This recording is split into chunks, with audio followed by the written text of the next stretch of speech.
I'm John Comer. I'm a financial advisor in the Twin Cities, and I'm recording this session for the Financial Planning Association of Minnesota. We're doing it for Financial Planning Days to help supplement the one-on-one consultations with advisors at this time. My topic today is my retirement paycheck.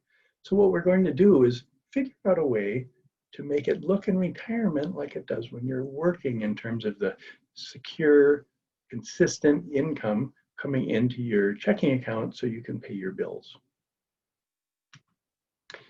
As we do this, we're going to preview 7 key retirement decisions. We're going to explore guidelines about how to use your retirement plan assets. And then we're going to discover where to go for additional help. The key question, of course, is how much of a regular retirement paycheck can I expect to pay myself? So there are a number of variables that go into that. But what we're trying to do is get money to come into your checking account on a regular basis again. Most financial institutions where you might have your savings or your investments will be happy to set up a regular payment, whether it's every month, every 2 weeks, every quarter. You get to pick the amount of time typically, and you can get that money to come into your checking account and be available to pay your bills. Just an awful lot like when you were working and your employer was putting that money into your paycheck, into your checking account for you. So how much can you do and make sure that it lasts through the rest of your life? Well, there are a lot of questions. How long should I keep working is a key one. When should I start collecting Social Security? If you delay collecting closer to 70, you'll get more money than if you start collecting at 62 when you're first eligible. And that money can help you, particularly at the end of life, as the money is more secure. That money's going to keep coming regardless. Can I pay off my credit cards and other debts? How do I manage my savings and other assets? How can I pay for medical care in my old age? And how do I best use the value of my home? Is that better to reserve as an emergency need toward the end? Or is that something that you should be drawing off of on a regular basis to supplement your other income? These are all key choices that you should evaluate as you're identifying your retirement paycheck. And that paycheck, of course, is to pay your expenses. You have a lifestyle that you've been maintaining probably for a period of time. You want to maintain that lifestyle in retirement. So identifying what the expenses are that you need to pay to maintain that lifestyle is important. Another piece of it is if you can keep that portion that's required expenses, the pieces you have to pay each month, the fixed expenses, keep those as a lower proportion of your total spending. That gives you a whole lot more flexibility in retirement, because you can always change the variable expenses, go out to eat a little less often, travel a little more often because you have more money than you anticipated. So you can vary those kinds of things, but your mortgage payment and your debt repayments, those need to happen regardless of what else is going on. You have Social Security, perhaps a pension, maybe some annuity payments coming in to fund your expenses. How much do you need to supplement that to meet your required expenses? When you have that money, is it earning interest? Interest earning vehicles tend not to stay up with inflation, where dividend paying investments are more likely to stay up with inflation, so that will help as cost of living increases. You want your savings and investments to outpace inflation so that they can keep up with the expenses as they grow. You also want to make sure they last throughout retirement. Compare those savings and investments to your living expenses. Which of them are controlled? Are any of them set today and will last 30 years through retirement? Are others going to increase with inflation? Is it going to be the average inflation, or is it going to affect like healthcare, which tends to have a higher inflation rate than others? Taking a look at those kinds of expenses and how they're likely to change over your retirement is a key to making sure that the money will last. Another piece is your emergency reserves. Typically, we would recommend that about a year's worth of money be held in safe, secure earning, interest earning savings, so that that money is available to pay your expenses. There should be additional money that's in safe investments in case unexpected expenses come up. You don't want to invest in a mutual fund that invests in stocks and have that go down and then the next day find out you need the money for something. You want to make sure you have a source of money that's not going to go down as the market varies so that you can pay your bills. So financial assets supplement your Social Security and other fixed income sources. As we said, savings accounts, money market accounts, CDs, and bonds are interest earning. They're not likely to keep up with inflation. Growth earning investments like stocks, mutual funds, and exchange traded funds are likely to keep up. Much of your money is likely in an employer-sponsored account, an employer-sponsored retirement account.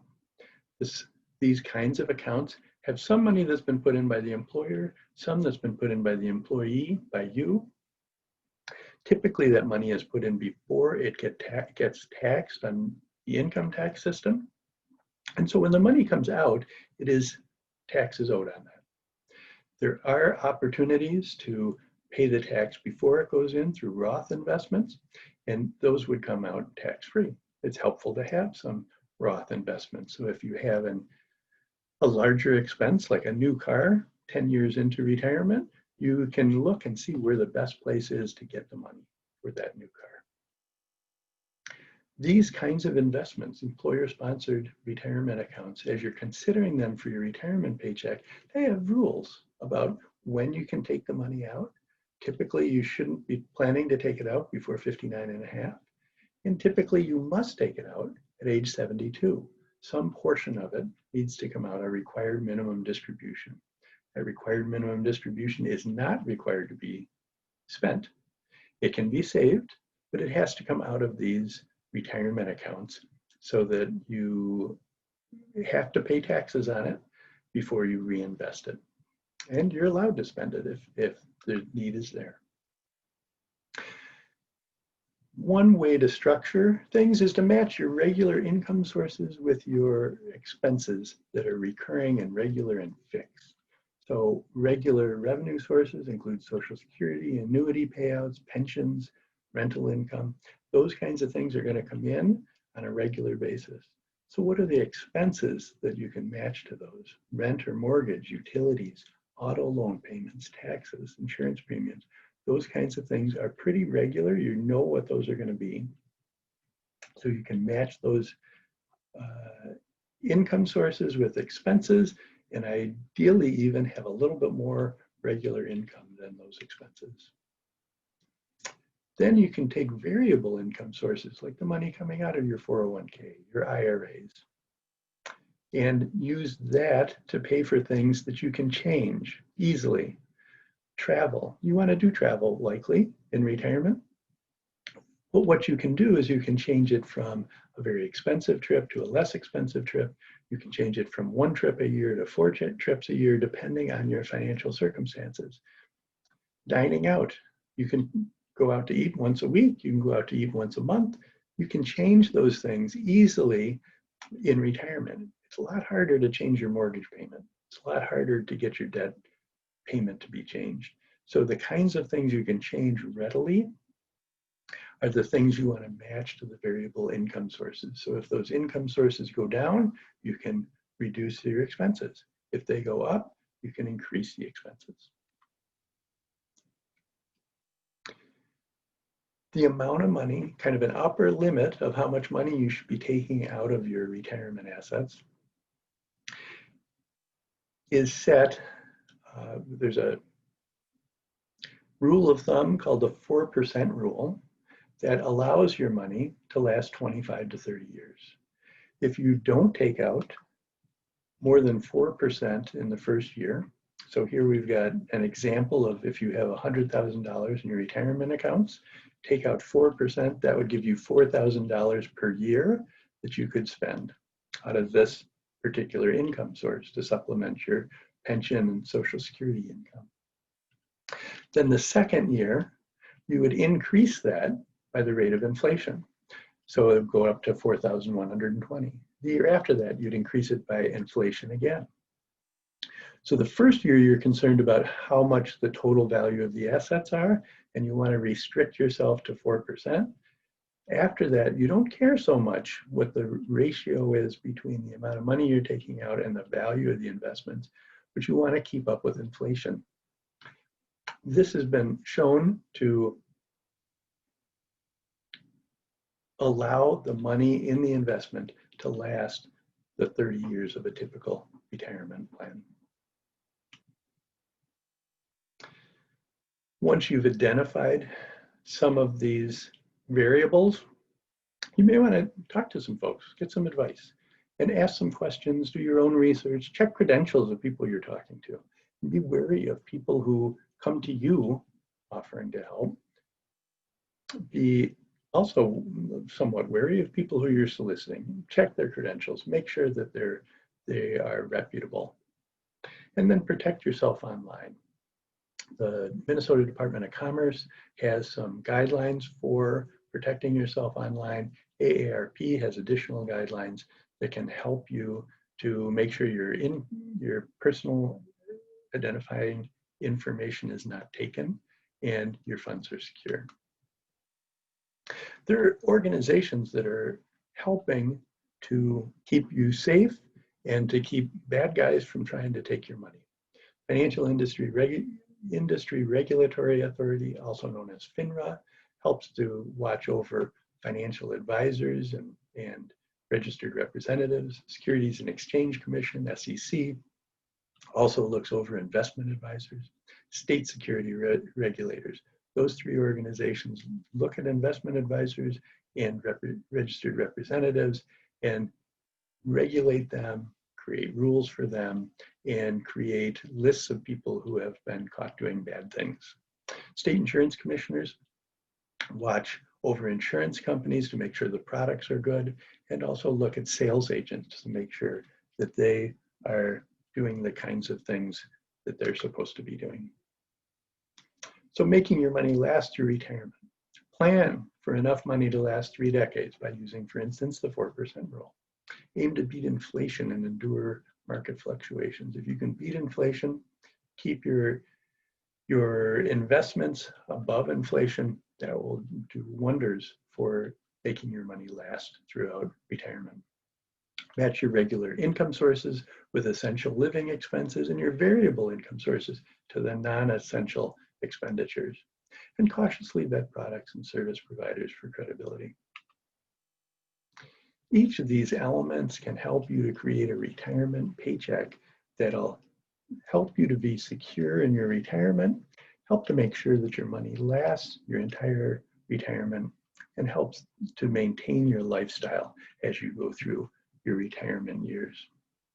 Each of these sources of income or risk that could be a part of your life, you want to evaluate and make sure that you're considering them as you're identifying how much you can take out for your retirement paycheck. If you want additional help, financial advisors are happy to help. Certified Financial Planner Board of Standards at Planner Search can help you identify people who have that trusted certified financial planner marks. Financial Planning Association of Minnesota has pro bono outreach page where you can get some free, unbiased advice to help you answer some simple questions and get you structured appropriately. Foundation for Financial Planning also has resources on its website to help you to understand what your options are, what risks you might be exposed to, and how you can protect yourself. Thank you for taking the time to listen to this presentation. I hope it's helpful for you to understand some of the pieces that can be explored to help you create a retirement paycheck that'll give you secure income throughout your retirement. Thank you very much.